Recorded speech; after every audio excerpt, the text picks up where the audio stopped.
In 1920, a man left his family $50 million. By 1950, it was gone. His children spent it. In that same year, another man left his family $5 million. Today, that family is worth over $2 billion.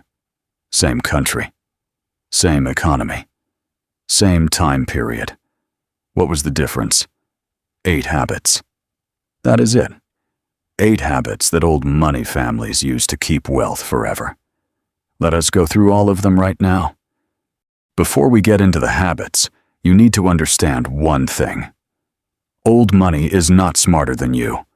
It is not luckier than you. It simply plays a different game with a different time horizon. New money thinks about this year. Old money thinks about the next 100 years. That single shift in thinking changes every financial decision a family makes. And it is the foundation that all 8 of these habits are built on. Keep that in mind as we go through each one. The first habit is they never touch the principal. Ever. This is the most important rule in old money, and it is the one most people break immediately when they come into money. Old money families live off returns only. If the investment generates 5% per year, they live on 4% and reinvest 1%. The principal is untouchable. It is not their money to spend. It is their responsibility to protect. A family with $5 million invested at 5% generates $250,000 per year. They live on $200,000 and reinvest $50,000. Year after year, decade after decade. The principal grows, the returns grow, and 100 years later the family is still standing while everyone around them has spent themselves into nothing. The family that lost $50 million in 30 years, they touched the principal every single month until it was gone. The second habit is they teach money before they teach anything else. Old money children learn about compound interest before they learn to drive. They sit in on family financial meetings. They are shown the trust documents. They are explained the structures. Not when they turn 18. Not when they graduate college. From the time they are 12 or 13 years old, they understand that the money is not theirs to enjoy. It is theirs to steward. This single habit explains why old money survives generational transfer, because the child who inherits the wealth has been prepared for that responsibility their entire life. New money families skip this entirely. They protect their children from money conversations. They want their kids to have a normal childhood. And then they hand them a fortune and wonder why it disappears in 10 years. The preparation is the inheritance. The money is secondary. The third habit is they use structures, not bank accounts. Old money does not sit in a checking account. It sits in trusts. Family LLCs, foundations, private investment vehicles. These structures do 3 things. First, they protect the wealth from lawsuits, creditors, and divorce.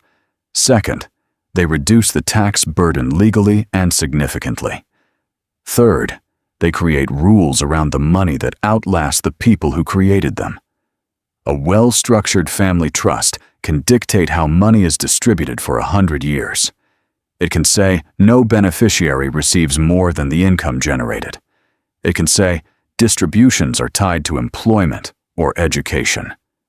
The money has rules, and those rules survive even when the people who made them are gone.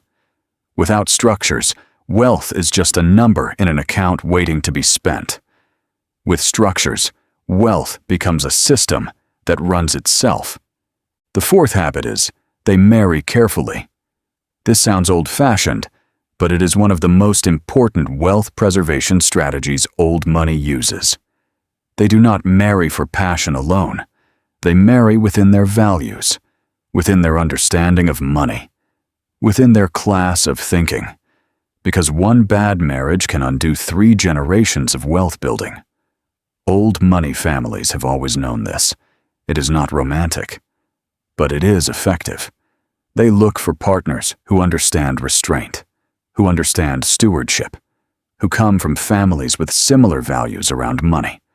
not necessarily similar wealth. Similar values. Because values protect wealth. Wealth alone does not. The divorce rate among old money families is significantly lower than the national average. That is not an accident. That is strategy. The fifth habit is they invest in boring things. Old money is not in crypto. It is not in the hottest stock of the year. It is not chasing returns. Old money is in land, in blue-chip dividend stocks held for decades, in municipal bonds, in private equity with long-time horizons, in their own family businesses passed down through generations. They are not trying to get richer faster. They are trying to stay rich longer. The investment philosophy is simple. Preserve capital first. Generate steady returns second. Never risk the principal chasing upside. Think about this. A family that generates 6% per year consistently for 100 years becomes dynasty wealth. A family that chases 20% returns and loses everything twice never recovers. Boring wins every single time. Over a long enough time, horizon boring always beats exciting. The sixth habit is they keep one trusted advisor for decades. This is one that almost nobody talks about.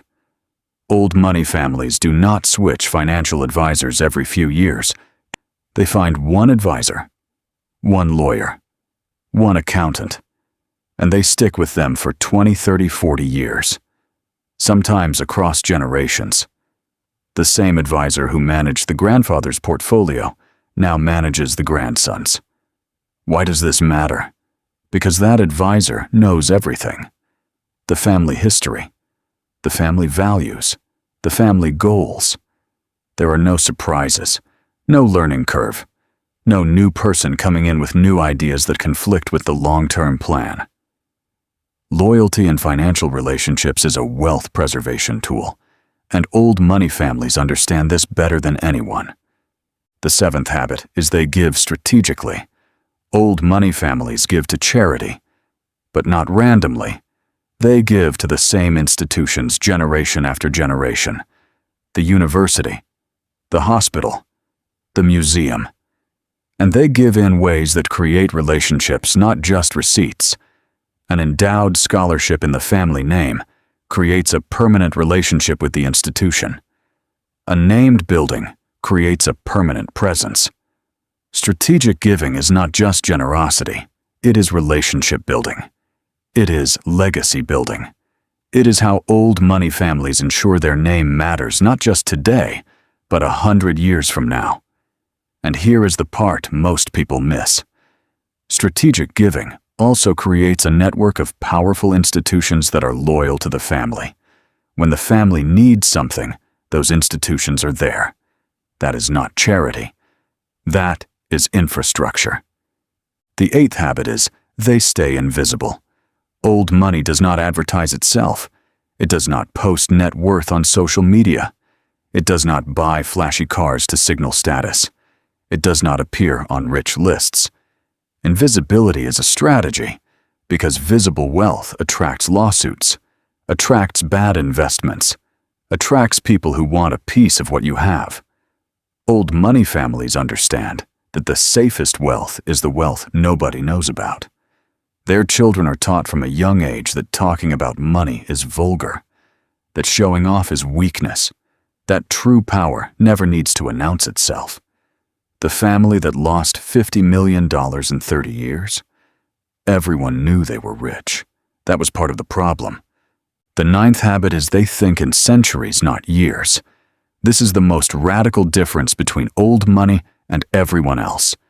New money thinks about this year, this quarter, this deal.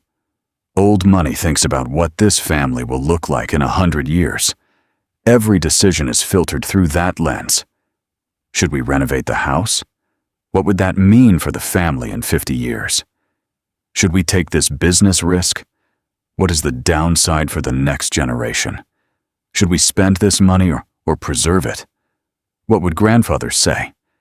This long-term thinking changes every single financial decision. It slows down spending. It prioritizes preservation. It makes patience the default setting. And patience is the single greatest wealth-building tool that has ever existed. When you think in centuries, small problems become irrelevant. Bad years become noise. And the big picture becomes the only picture that matters. Here is what I want to leave you with. The family that lost $50 million in 30 years was not stupid. They were just playing the wrong game. They thought wealth was something to enjoy.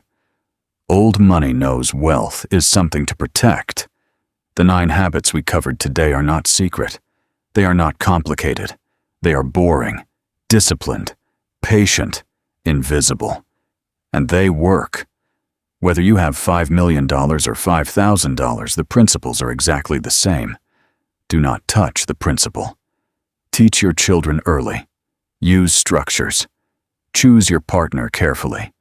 Invest in boring things. Keep one trusted advisor. Give strategically. Stay invisible. And think in centuries, not years.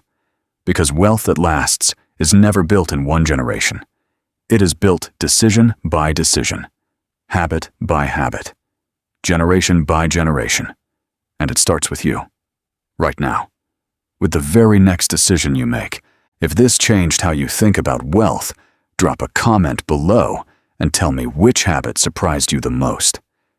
And if you missed our last video on the 3 levels of old money, 5 million, 50 million, 500 million, the link is right up there.